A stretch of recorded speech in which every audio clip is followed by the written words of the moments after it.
Mari saudara-saudara kita dengarkan suara alam, biar simfoni tercipta.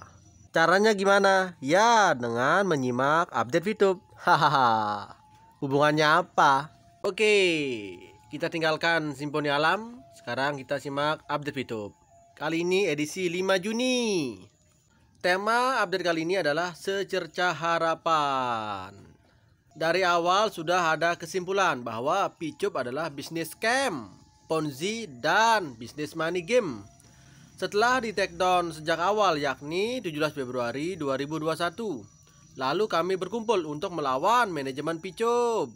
Picup bisa on lagi bila dolar sama rupiah satu angka, misal 1 USD sama dengan 1 IDR. Picup sudah mati. Yang tersisa hanya sandiwara-sandiwara dari para penipu saja. Lalu siapa aja penipunya? Yaitu yang menghembuskan kabar Picup akan on lagi dan masih diperjuangkan. Money game mau diperjuangkan model gimana? Negara komunis aja melarang money game Ponzi. Ada-ada aja tingkah para cecunguk Picup ini. Update info terbaru, hari ini kantor Picup tutup. Picup mate 2 tahun. Terus kapan mau datangi kantor P+? Sekarang juga. Besok aja deh. Ayo berangkat tidur sekarang. Guling dan bantal sudah siap. Ntar kita ketemuan di kantor P+ ya. Sekali-sekali dikasih pelajaran, biar mikir ribuan kali. Kayak kalau mau join APK money game.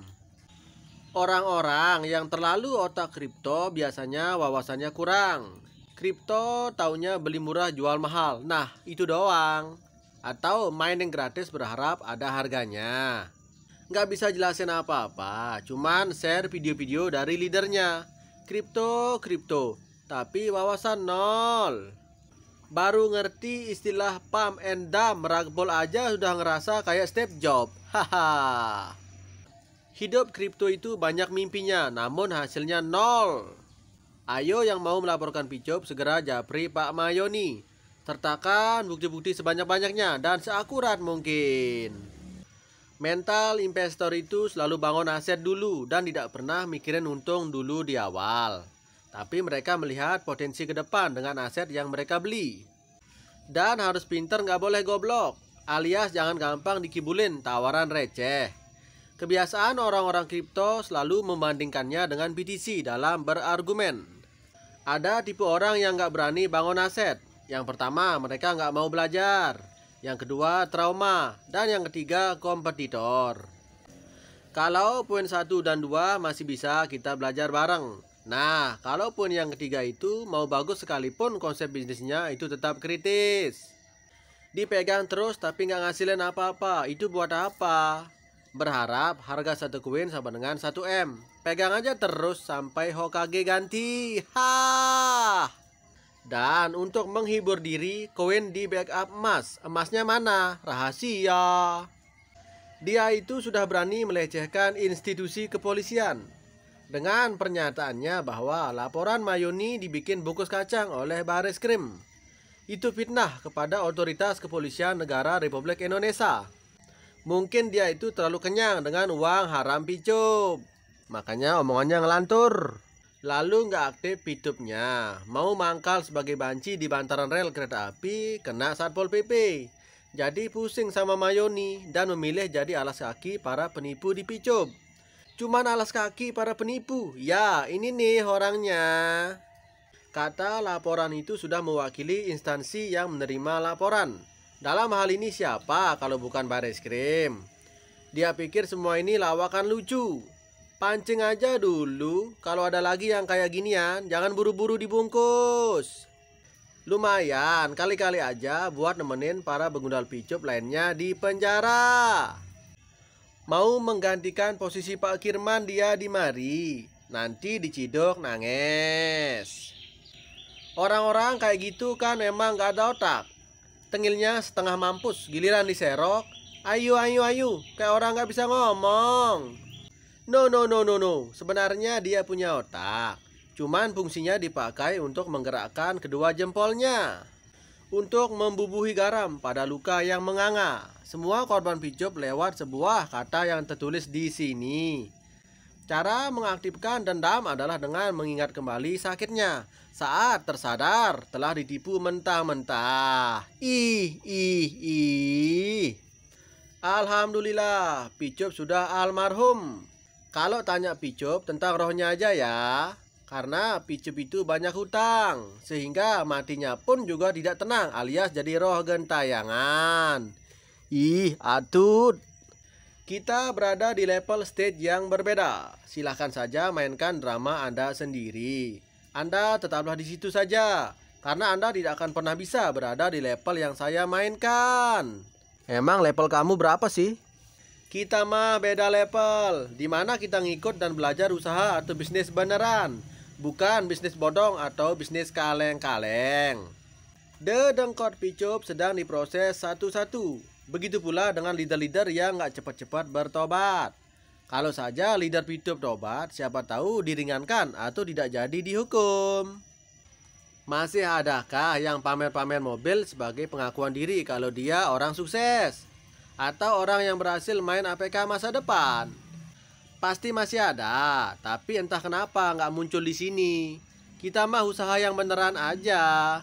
Masih ada orang yang mau sharing ilmu yang mahal. Sedangkan Picup dan kawan-kawan ilmu murahan yang gak bernilai Rp1 pun kagak. Bilangin aja, orang sukses kok masih harus kerja keluar rumah buat cari uang.